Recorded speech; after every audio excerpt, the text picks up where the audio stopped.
Hi everyone, welcome to our channel.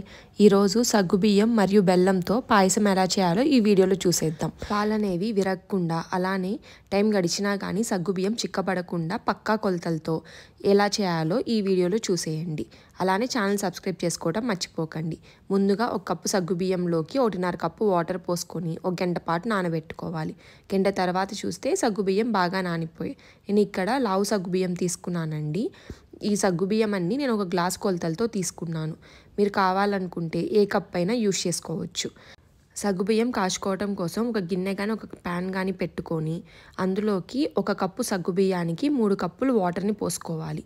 ఆ వాటర్లోకి 1 tea spoon దాకా నెయ్యి వేసుకుంటున్నాను.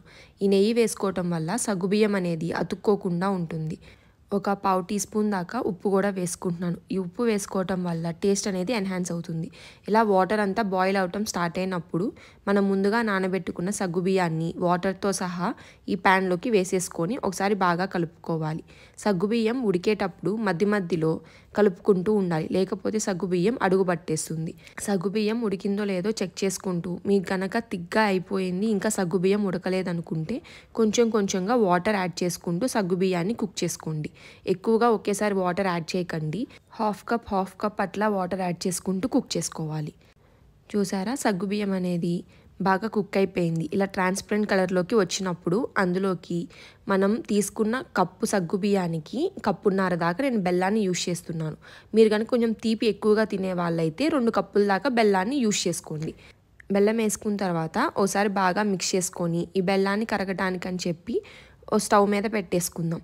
ఈలోపు మనం డ్రై ఫ్రూట్స్ని వేయించుకుందాం. డ్రై ఫ్రూట్స్ని వేయించుకోవడానికి ఒక ప్యాన్ పెట్టుకొని అందులోకి 2 టేబుల్ స్పూన్స్ దాకా నెయ్యి వేసుకోండి.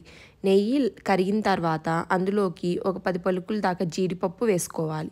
జీడిపప్పుని కొంచెం దూరగా వేయించుకోవాలి.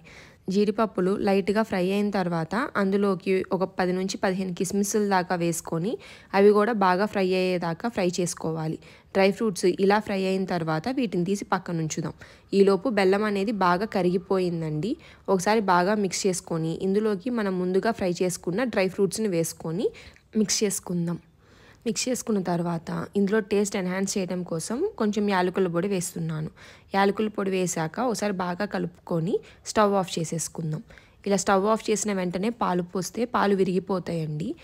కాబట్టి సగ్గుబియ్యాన్ని పక్కన ఉంచి ఒక 5 మినిట్స్ ఇట్లా కలుపుతూ మనం చల్లారబరుచుకోవాలి.